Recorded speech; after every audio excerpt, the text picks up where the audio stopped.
Habari na karibu katika mwendelezo wa taarifa zetu kutoka Mwananchi Digital. Leo Septemba 29 mwaka 2025, Mahakama Kuu Masjala Kuu ya Dodoma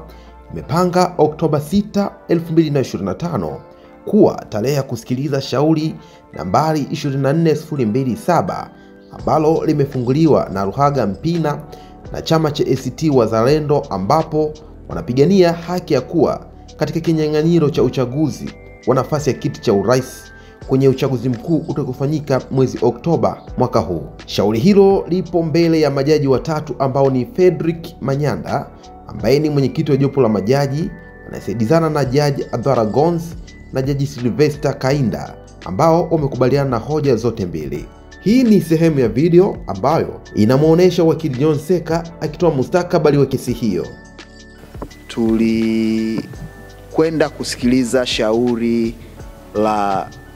ndugu Luhaga Johnson Mpina na chama cha ACT Wazalendo dhidi ya Tume Huru ya Uchaguzi na mwanasheria mkuu wa serikali. Katika shauri hili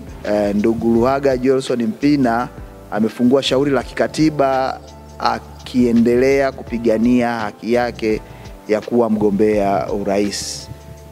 wa Jamhuri ya Muungano wa Tanzania, na chama cha ACT Wazalendo nacho kikipigania haki yake ya kuwa na mgombea urais katika uchaguzi mkuu unaopangwa kufanyika tarehe 29 mwezi wa 10 mwaka 2025. Katika shauri hili siku ya leo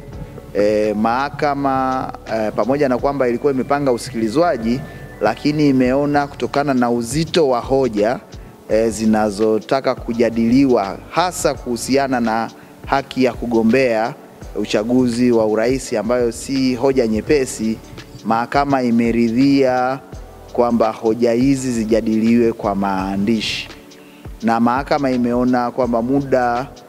unazidi kuyoyoma kuelekea kwenye uchaguzi mkuu, kwa hiyo imeamua kuwe na muda mfupi. Kwa hiyo mahakama imeleta utaratibu ufuatao. Imeamua kwamba waleta maombi kwa maana ya Luhaga Johnson Mpina na ACT Wazalendo walete hoja zao ndani ya siku 2 kuanzia leo mpaka tarehe 1 mwezi wa 3, na wajibu maombi kwa maana ya Tume ya Uchaguzi na mwanasheria mkuu wa serikali nao wamepewa siku 2 kuleta maombi maelezo yao kuhusu hoja zitakazoibuliwa na waleta maombi, na watafanya mawasilisho hayo tarehe 3 mwezi wa 10 mwaka 2025. Na kama kutakuwa na nyongeza ya maelezo, basi nyongeza hiyo itafanyika tarehe 4 mwezi wa 10 2025. Muhimu pia ni kwamba tunapaswa kusemwa ni kwamba serikali nayo imekuja na pingamizi la kisheria kwamba Mahakama Kuu haina mamlaka ya kisheria ya kusikiliza shauri hili la kumrudisha kwenye orodha ya wagombea ndugu Luhaga Johnson Mpina. Kwa hiyo Mahakama Kuu pia imetoa maelekezo kwa serikali nao kutumia fursa hiyo ya siku 2 kuleta mawasilisho yao kuhusu hoja za kisheria za mapingamizi, na sisi tutazijibu ndani ya siku 2. Kwa hiyo kitakachofanyika zaidi ni kubadilisha nyaraka za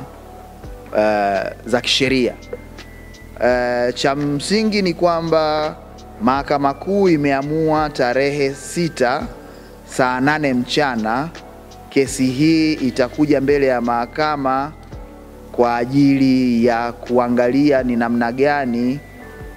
wanasheria wa pande zote mbili wamekidhi matakwa ya amri za mahakama. Na shauri hili mahakama imesema hiyo tarehe 6 saa 8 mchana litakuwa live na wananchi wote kokote waliko wataweza kulifuatilia kupitia tovuti za mahakama, kwa maana ya YouTube channel ya mahakama, na watu wengine ambao wataweza kutumia access hiyo ya YouTube channel kufikisha kwa watu wengine.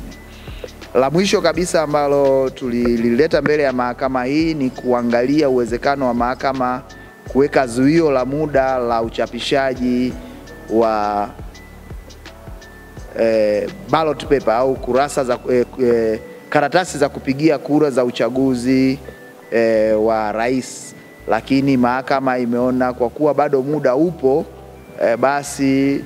tutumie busara kumaliza shauri hili kwa wakati muafaka ili hayo mambo mengine yaendelee. Kwa hiyo ile zuio la muda mahakama imeona si busara kwa wakati huu kulitoa.